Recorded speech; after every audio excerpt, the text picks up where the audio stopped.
roommate. Oh, so do I. Okay, let's ask him. No. I'm really sorry things turned out like this. Yeah, me too. Hi, my name is Aaron, and this is Old TV Cinema. You know, Hollywood loves to talk about the magic of television, the chemistry, the family, the ensemble. But here is what they never put in the press release. Networks are not families, they are businesses. And the moment you become inconvenient, too expensive, too opinionated, or just too popular for somebody's comfort, they will write you out, kill you off, or simply pretend you never existed. Today we are counting down 13 sitcom stars who found that out the hard way. Number 13, Lorenzo Lamas' Falcon Crest. Now before anybody writes in the comments saying Falcon Crest was not a sitcom, you are correct, and I appreciate you. But this story is so perfectly representative of everything this list is about that I had to include it, and honestly, I make the rules here. So buckle up. Falcon Crest premiered on CBS in 1981 and ran for 9 seasons, following the scheming wine dynasty drama of the Giobertis and the Channings in California's Tuscany Valley. Jane Wyman anchored the show as Angela Channing, one of television's great villains. And for the first several seasons, Lorenzo Lamas played Lance Cumson, Angela's grandson, a smoldering, leather-jacketed schemer who gave the show its younger, more reckless energy. And here's the thing about Lorenzo Lamas in the early 1980s. The man was everywhere. Fan mail by the truckload, magazine covers, teen heartthrob status that would make your head spin. He was the kind of actor that networks loved on paper, and then slowly grew to resent in practice. The problem, according to nearly everyone who worked on that set, was attitude. Lamas reportedly clashed with producers repeatedly over storylines, creative decisions, and the general sense that he had started to believe his own press a little too enthusiastically. When you are getting thousands of fan letters a week, it is apparently easy to forget that you are still a supporting player on somebody else's show. By the later seasons, his storylines were trimmed, his screen time quietly reduced. The producers stopped building arcs around Lance and started writing him into the background of scenes he used to own. It was not a dramatic firing. It was something almost worse, a slow fade, a deliberate dimming of the lights on a character the network had simply decided was more trouble than he was worth.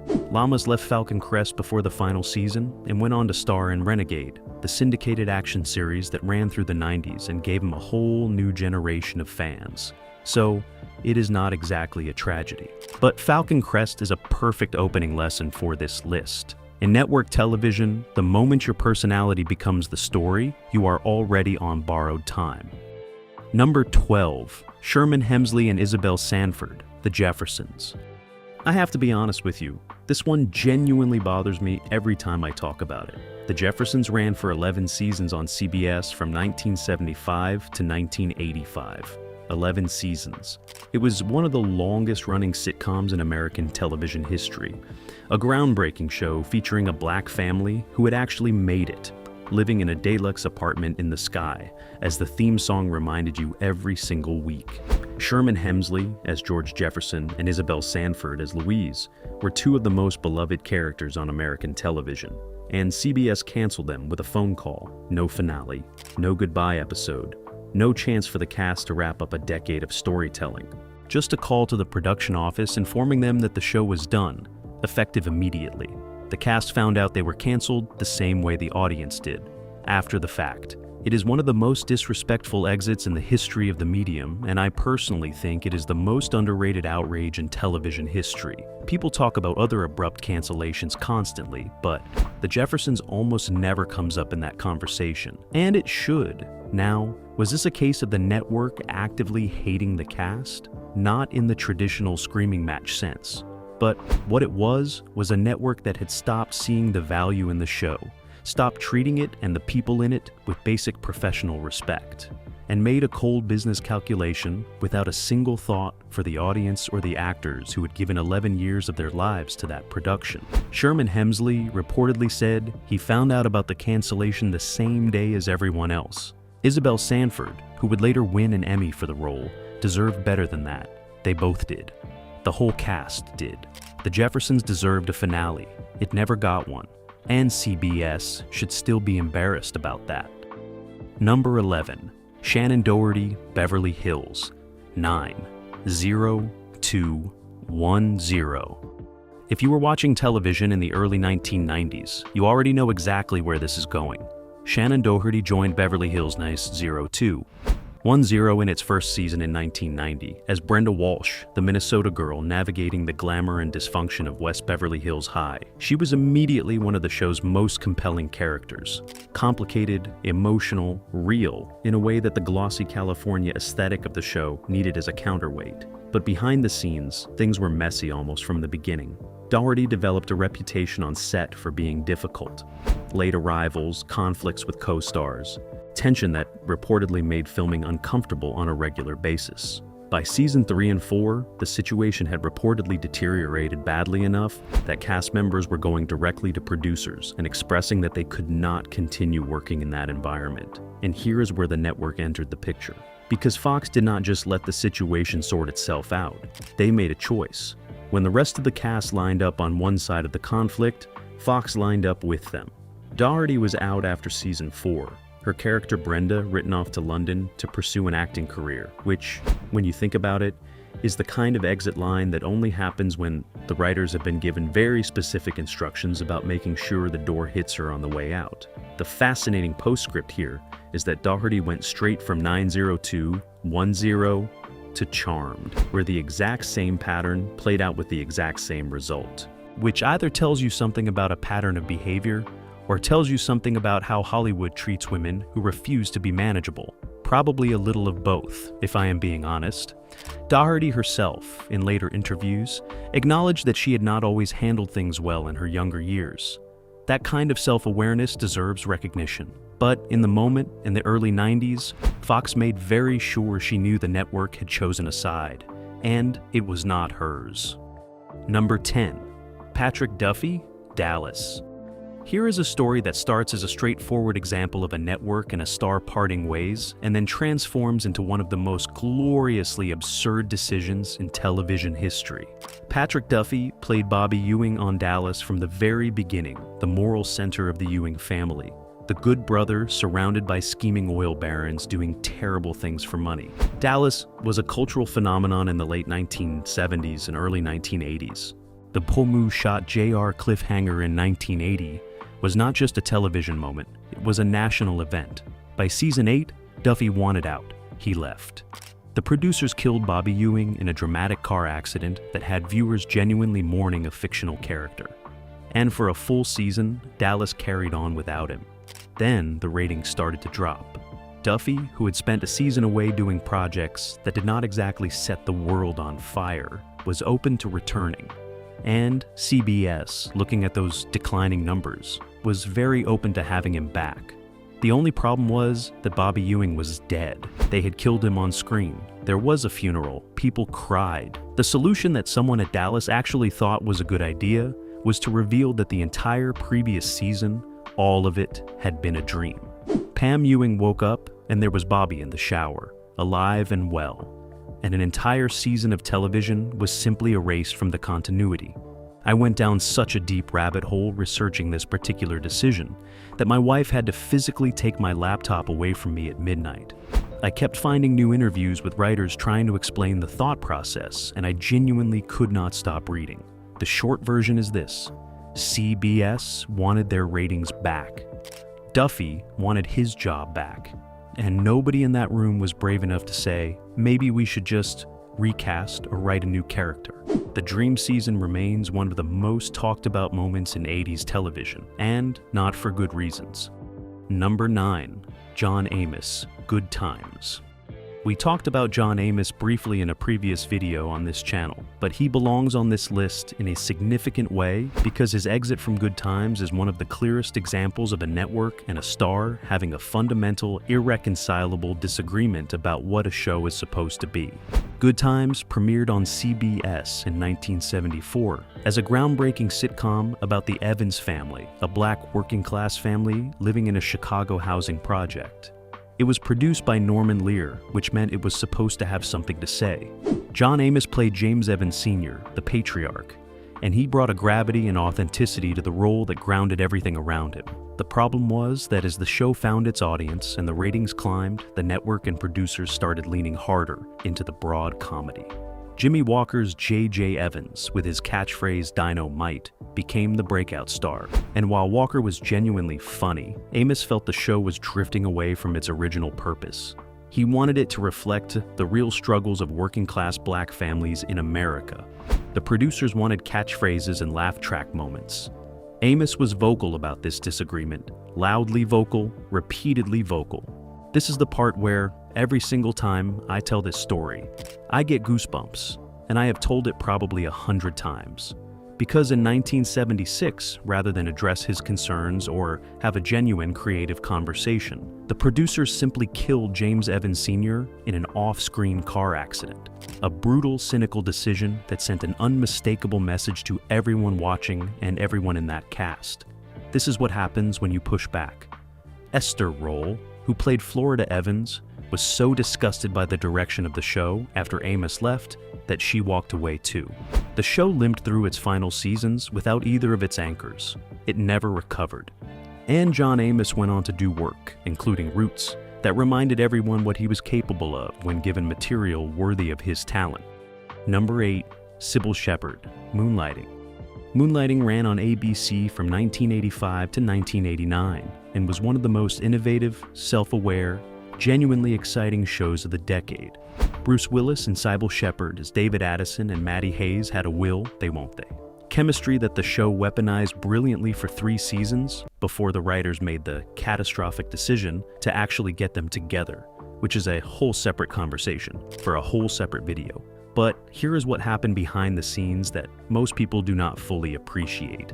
Shepherd and Willis famously did not get along on set. The production was notoriously chaotic, constantly behind schedule, and reportedly a difficult environment for everyone involved. And when the ratings started declining in seasons 4 and 5, ABC made a very clear internal decision about who was responsible for the show's problems. They picked Shepherd. Willis, whose film career had exploded after Die Hard in 1988, was suddenly the bigger star off-screen, and networks always gravitate toward whoever has the most heat at any given moment. Shepherd found her storylines reduced, her character increasingly sidelined, and the overall creative energy of the show shifting away from the equal partnership that had made Moonlighting so compelling in the first place.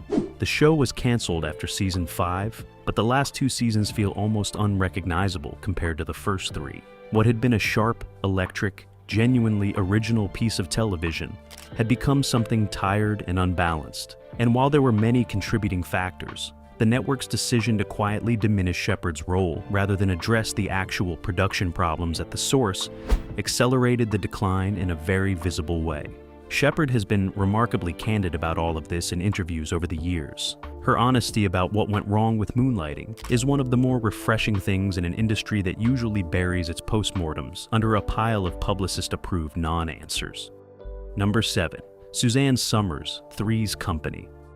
We have touched on this story before on this channel, but it earns a full entry here because it is genuinely one of the most straightforward examples of a network deciding to punish an actress for having the audacity to ask to be paid what she was worth.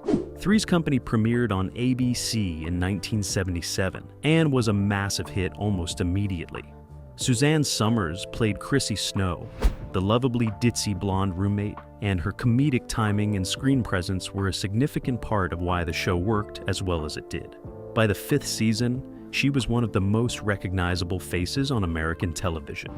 And she asked for a raise, not an unreasonable one. Oh, she wanted to be paid comparably to her co-star John Ritter, who was making substantially more per episode. This was 1980. Female stars being paid a fraction of their male counterparts was simply the accepted order of things in Hollywood, and the network intended to keep it that way. ABC's response to her salary request was to reduce her to a single scene per episode, literally one scene, usually a phone call, while the rest of the cast filmed a full show. When Somers did not back down, they stopped including her entirely. Chrissy was sent to Fresno, supposedly to care for her sick mother, and then quietly never mentioned again.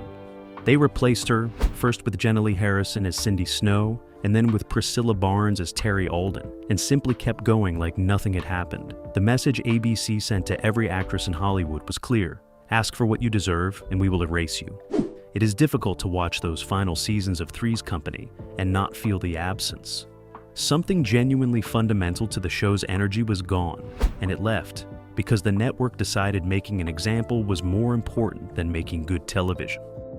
Number 6. Delta Burke, Designing Women.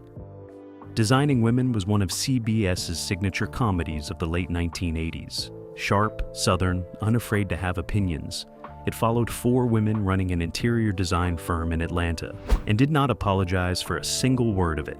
Delta Burke, as Suzanne Sugarbaker, was the jewel in the crown, a former beauty queen who delivered the show's most outrageous lines with the kind of committed, fearless comedy that makes you rewind and watch again. But the relationship between Burke and the show's creators, Linda Bloodworth Thomason and Harry Thomason, deteriorated badly over the course of the show's run. Burke spoke publicly about a hostile work environment. The tabloids, because this was the early 90s and tabloids had no restraint whatsoever, focused almost entirely on her weight gain, reducing a complex behind-the-scenes power struggle to the most reductive possible narrative. The real story was about creative control, working conditions, and a set where things had become, by multiple accounts, genuinely untenable. By 1991, CBS had heard enough from the Thomasons about the situation, and Burke was fired. The network sided firmly with the producers, which in practical terms meant that the actress who had arguably done more than anyone else to make the show a cultural phenomenon, was shown the door while the show tried to carry on without her. It did not work particularly well. Jean Smart left around the same time, and Designing Women without Burke and Smart was a noticeably diminished version of itself. The show ran 2 more seasons on momentum and goodwill before finally ending. Burke eventually worked with the Thomasons again on a short-lived spin-off, but the damage was done. And watching those final seasons of Designing Women, you can feel exactly what is missing in every scene. Number 5. Brett Butler, Grace Under Fire. Here is one that I feel like a whole generation of television viewers has almost completely forgotten, which is wild when you consider that at its peak, Grace Under Fire was one of the highest-rated sitcoms on American television. Brett Butler played Grace Kelly, a Southern single mother who had left an abusive marriage and was rebuilding her life with sharp humor and hard-won resilience. The show premiered on ABC in 1993 and was immediately a hit. Butler's stand-up background gave the character an edge that felt different from most network sitcoms of the era.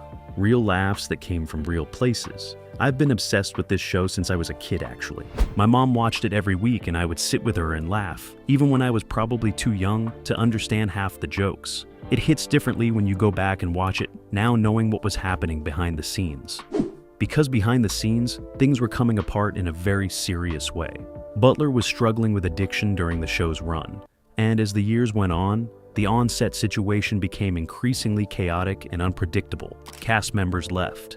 Writers quit in significant numbers, with some estimates suggesting the show cycled through dozens of writers over its run. Actors who joined the cast reportedly found the working environment genuinely difficult. ABC had a massive ratings hit on one hand, and an increasingly unstable production on the other. And by season 5 in 1998, the network made the call to cancel. Unlike some of the other exits on this list, this one came with genuine sadness attached. Butler later spoke openly about her addiction and her recovery, and the grace, no pun intended, with which she has discussed that period of her life is genuinely admirable. But Grace Under Fire remains one of the great what could have beens of 90s television, a show that had everything it needed except stability. Number 4. Red Fox, Sanford and Son. Red Fox was Sanford and Son. Full stop. The show premiered on NBC in 1972 and was an immediate sensation, built almost entirely on the force of Foxx's personality, his comic genius, and his chemistry with Damon Wilson as his son Lamont. It was one of the highest-rated shows on television for most of its run, but Foxx had a complicated relationship with the show's producers and with NBC from very early on. There were ongoing salary disputes and grievances about how he was being treated and compensated relative to the show's enormous success. Things came to a dramatic head in 1974 when Foxx literally faked a heart attack on set during filming as a protest over his contract situation. Now, I want you to sit with that for a second. This man faked a medical emergency in the middle of a workday to make a point about his contract. That is a level of, I am done with this conversation, that I personally find both completely unhinged and deeply admirable. When you are willing to fake cardiac event to make a point, you have reached a specific altitude of frustration that most of us will never experience. Foxx eventually walked off the show entirely in 1974, and NBC, rather than give him what he was asking for, replaced him. They brought in Demond Wilson and a new character played by Ted Wilson, and kept Sanford and Son going without its star. The show ran 2 more seasons in altered form before ending. Foxx returned years later, but the original chemistry that made the show historic was never fully recaptured, and NBC's decision to call his bluff, rather than negotiate in good faith, cost everyone involved, including the audience, something that could not be replaced. Number 3. McLean Stevenson. MASH. McLean Stevenson played Lieutenant Colonel Henry Blake on MASH from the show's premiere in 1972 through season 3. Henry Blake was the bumbling, good-hearted commanding officer of the 4077, and Stevenson's performance gave the show a warmth and a gentle absurdity that balanced the darker material around it. By the end of season 3, Stevenson had decided he wanted to leave. He felt he was being overshadowed, that Alan Alda's Hawkeye Pierce was the center of the show's gravity, and that his own career trajectory required him to step out and pursue other opportunities. He told the producers he was done, and the producers said fine. And then they did something that changed television forever. Rather than simply writing Henry Blake out with a transfer or a discharge, the writers of MASH decided to kill him, kneed on screen in a dramatic battle sequence. In a single announcement delivered by radar in the operating room, informing the characters and the audience that Henry Blake's plane had been shot down over the Sea of Japan and there were no survivors. I printed out probably 60 pages of research on this moment before writing this segment because I wanted to understand exactly how that decision was made and what the intent behind it was. And what I found was that the writers were deliberate about it. They wanted to honor the reality of what war actually does. People do not get clean exits. People die in random, senseless moments with no dramatic buildup. And they wanted to make sure McLean Stevenson, having chosen to leave, could not simply waltz back in through the door if things did not work out elsewhere. They were right on both counts. The moment radar delivers that news is still one of the most devastating 30 seconds in the history of American television. And Stevenson, who went on to star in a series of failed projects after leaving MASH, never found anything that came close to what he had walked away from. The network and producers had made their peace with his departure, and then made absolutely certain it was permanent. Number 2. Valerie Harper, Valerie.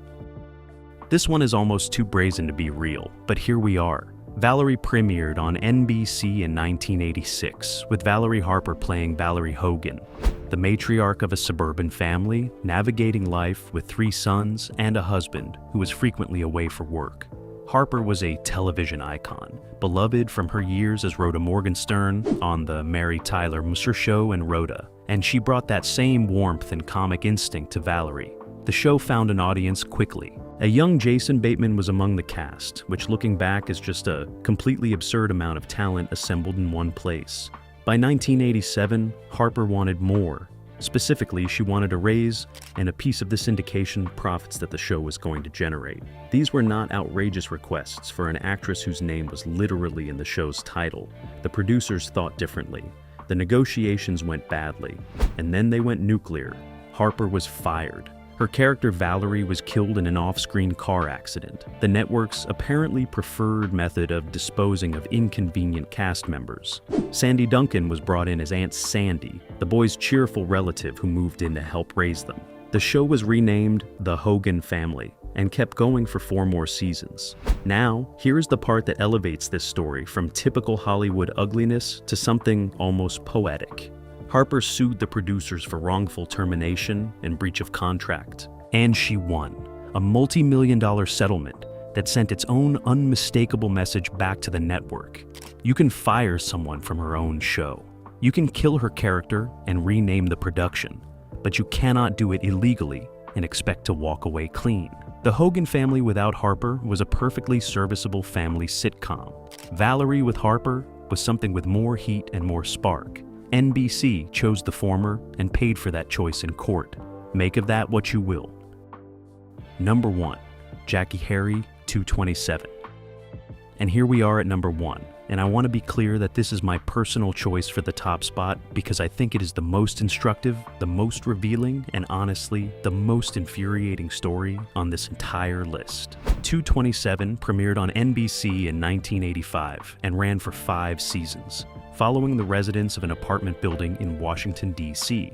Marla Gibbs, the beloved Florence from the Jeffersons, headlined the show as Mary Jenkins, and it found a comfortable audience on Saturday nights. It was warm, community-centered television with a strong ensemble.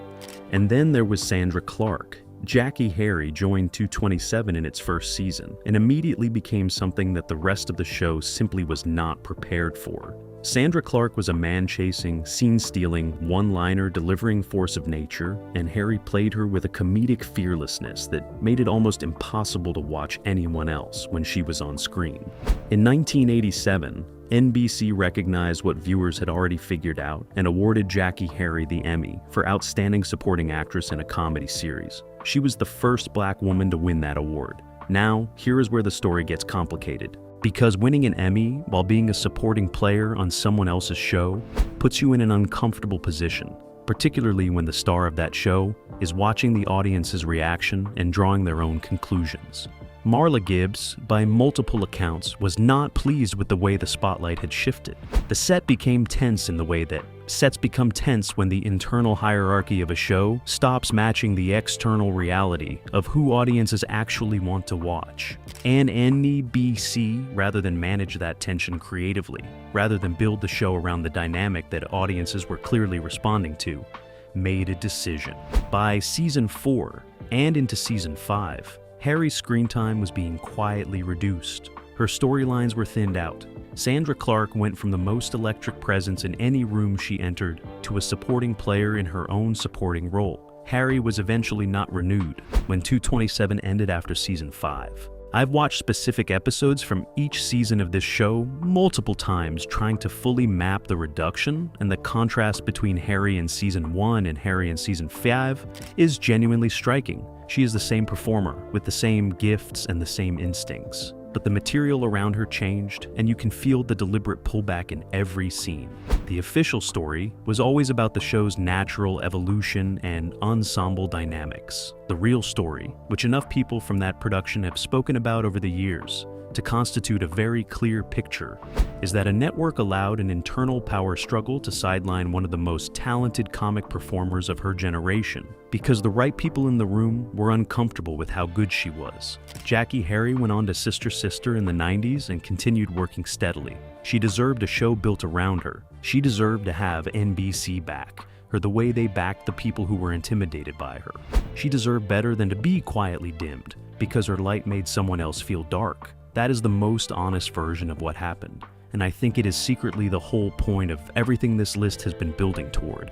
Networks do not just write people out because of attitude problems or salary disputes or on-set conflicts. Sometimes they write people out because the person is simply too good, and the wrong people find that threatening. In the history of television, that is perhaps the most wasteful sin of all, and that is our list. 13 sitcom stars who found out exactly how much loyalty means in network television, which is to say not very much when the budget meeting starts. Some of them landed on their feet. Some of them never quite recovered, and some of them, honestly, were treated in ways the industry still has not fully reckoned with. If you enjoyed this one, hit that like button and subscribe to Old TV Cinema so you do not miss what we have coming next. Drop a comment telling me which of these exits hit you the hardest. I read every single one. Until next time, I'm Aaron, and thanks for watching.